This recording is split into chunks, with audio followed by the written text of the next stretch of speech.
আসসালামু আলাইকুম। নুরিয়াশার কিচেন হোমে আপনাদের সবাইকে আবারও স্বাগতম।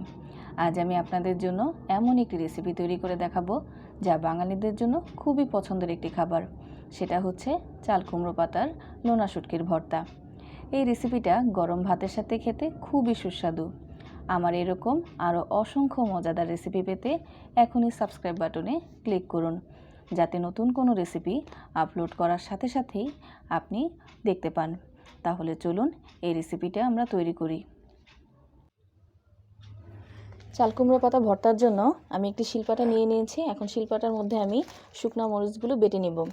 আমি এখানে 10টি শুকনা মরিচ ব্যবহার করছি। আপনারা যে রকম ঝাল খাবেন আপনারা ঠিক সেভাবেই মরিচ ব্যবহার করবেন। আমি মরিচগুলোকে একটু বেটে নিচ্ছি।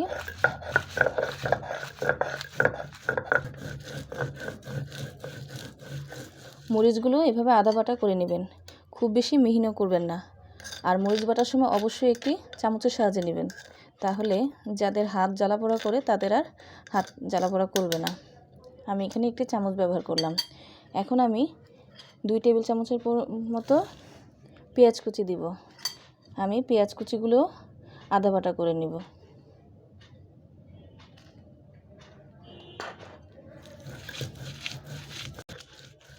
আমার পেঁয়াজ আদা বাটা করে বাটা শেষ। এবার আমি 4টি কোয়া রসুন দিব। রসুনগুলোকে আমি আদা বাটা করে নেব।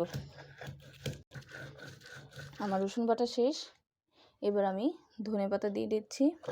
এখানে 1 টেবিল চামচ পরিমাণ ধনেপাতা আদা বাটা করা শেষ।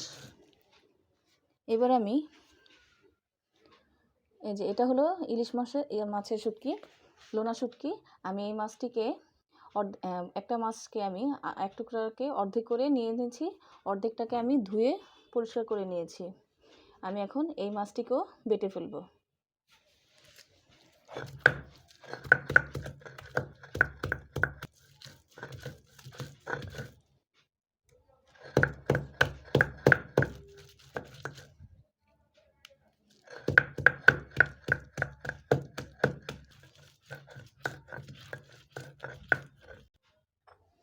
আমার বাটা শেষ। আমি এখন তুলে নিব। আমি এখন তুলে নিচ্ছি, তারপর আমি এটাকে রান্না করব। আমি চুলে একটি ফ্রাই প্যানে 2 টেবিল চামচ সরিষা তেল দিয়ে নিচ্ছি। এখন আমি ফ্রাই প্যানে আমার যে বাটা মিশ্রণটি আছে আমি সেটা সম্পূর্ণটা দিয়ে দিব। এখন দিয়ে দিচ্ছি স্বাদমতো লবণ দিয়ে আমি এটাকে ভালো মতো ভেজে নেব। ভালো করে জিনিসটা আমাকে ভাজতে হবে। দেখা যাবে কি লোনা শুটকির যে একটা গন্ধ আছে সেটাও ফ্লেভারটা এখন তেলে ভাজার ফলে আরও ভেসে উঠবে। গন্ধটাও খুব ভালো লাগে। সাথে আছে রসুন, ধনেপাতা, সবগুলোই ভাজার ফলে ফ্লেভারটা আরও বের হয়ে আসবে। যতক্ষণ পর্যন্ত তেলটা উপরে ভেসে না ওঠে আমরা এই মিশ্রণটা ভাজতে থাকব। চুলার আঁচটি অবশ্যই মিডিয়াম থাকবে। দেখুন আমার এখানে তেল আস্তে আস্তে করে ভেসে উঠেছে।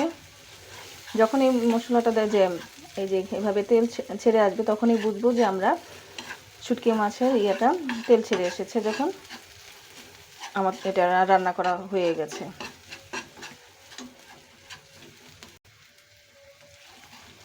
এই আমার এখানে যে কি একটা ফ্লেভার যে লোনা শুটকির ভেসে উঠেছে, আপনারা যদি রেসিপিটা বাসায় তৈরি করেন তখনই বুঝতে পারবেন। রসুনের ফ্লেভার, লোনা শুটকির ফ্লেভার, অসম্ভব একটা সুন্দর ফ্লেভার চলে এসেছে। আপনারা অবশ্যই বাসায় এই রেসিপিটি তৈরি করবেন, তাহলে আপনারাও এই লোনা শুটকির ফ্লেভারটা পাবেন এবং এর স্বাদ যে কত হবে তা না খেলে বুঝতে পারবেন না। আমার এখন এটা হয়ে গেছে, আমি এখন এটা নামিয়ে নেব। আমি এখানে চাল কুমড়োর পাতাকে ধুয়ে পরিষ্কার করে নিয়েছি। এখন আমি এটাকে কুসুম গরম পানির মধ্যে সবগুলো পাতাকে আমি এখানে গরম পানির মধ্যে ভাপ দিয়ে নেব। 2 মিনিটের মতো ভাপ দিব। এখানে ভাপ দেওয়ার ফলে পাতাটা একটু নরম হবে আর পাতার মধ্যে যে একটা তিতা ভাব থাকে সেটা চলে যাবে। দেখুন পানিটা আমার বলক চলে এসেছে। আর পাতাগুলো একটু নরম হয়ে এসেছে। এই বলক শুধুমাত্র একটু ভাপ দেওয়া, আর কিছু না, যাতে পাতার যে একটা চাল কুমড়া পাতার আলাদা একটা তিতা ভাব থাকে, ওই তিতা ভাবটাও চলে যায়। এবং বানানোর সুবিধার কারণেও এই পাতাটা আপনি একটু ভাপ দিয়ে, গরম পানিতে একটু ভাপ দিয়ে নেবেন, 2 মিনিটের মধ্যেই নামিয়ে ফেলবেন। আমি এখন এটা নামিয়ে নিচ্ছি। এই যে পাতাটাকে আমি এভাবে ছড়িয়ে এখানে 1 চামচ পরিমাণ আমার এই শুটকিটা দিয়ে নিলাম। দেওয়ার পরে এভাবে একটা ভাঁজ দিব, দেখুন। তারপরে আপনারা এই যে দেখুন, এই মাঝখানটুকু এখানে ভাঁজ দিব। এই ভাঁজটা আপনারা নিজেদের মতোই দিতে পারেন, যাতে পুরটা ঢেকে থাকে। এই যে দেখুন, এই যে এইভাবে আমি একটা ভাঁজ দিলাম। শেষ, আমার তৈরি করা হয়ে গেছে। আমি আরেকটা বানিয়ে আপনাদেরকে দেখাচ্ছি। আমি পুর দিয়ে নিলাম এটা। এই যে প্রথমে পাতা ভাঁজটা এইভাবে দিব, তারপরে মাঝেটুকু দিব, তারপর আবার এই সাইডেরটুকু, তারপরে নিচেরটুকু। মানে একবার প্রথমে আমি বামে দিলাম, তারপরে লম্বাটুকু, তারপর আবার ডানে, আবার নিচটুকু, এভাবে। শেষ। ভাঁজটা আপনাদের নিজেদের পছন্দ মতো দিবেন। এভাবে আমি সবগুলো বানিয়ে নিচ্ছি। আমি একটি প্যানে সরিষা তেল দিয়ে নিচ্ছি 1 টেবিল চামচ পরিমাণ। তেলটা গরম হয়ে আসার পরে পাতা মোড়ানো শুটকিটা এইভাবে দিয়ে দিতে হবে। চুলার আঁচটি একদম মিডিয়ামও না, লোতেও না, মাঝামাঝি অবস্থায় রাখতে হবে। এবার আমি সবগুলো দিয়ে দিলাম। 2 মিনিট পরে আমি এখন উল্টে দিব। আস্তে করে আলতোভাবে এটাকে উল্টাতে হবে, যাতে না খুলে যায়। আমি সবগুলো উল্টে দিচ্ছি। দেখুন আমার তৈরি হয়ে গেছে। পাতাগুলো দেখুন একটু কালারটাও চেঞ্জ হয়ে আসছে। আমার 2টা পিঠই হয়ে গেছে। এখন আমি নামিয়ে নেব।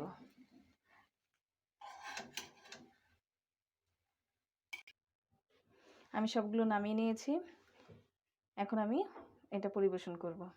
তৈরি হয়ে গেল চাল কুমড়ো পাতার লোনা শুটকির ভর্তা। আমি আশা করি আপনাদেরও এই রেসিপিটি খুবই ভালো লাগবে। এই রেসিপিটি আমার নানুর হাতের। আমি আমার নানুর রেসিপিটি আজকে আমি আপনাদের সামনে তুলে ধরেছি। অবশ্যই যদি আমার এই রেসিপিটি আপনাদের ভালো লেগে থাকে, তাহলে অবশ্যই এখনও সাবস্ক্রাইব বাটনে ক্লিক করে আমার পাশে থাকবেন। আর পাশে থাকা বেল আইকনে ক্লিক করবেন, যাতে আরও মজাদার রেসিপি নিয়ে আপনাদের সামনে আমি হাজির হতে পারি। লাইক, কমেন্ট এবং শেয়ার করতে ভুলবেন না। তাহলে আজকে এই পর্যন্তই। আল্লাহ হাফেজ।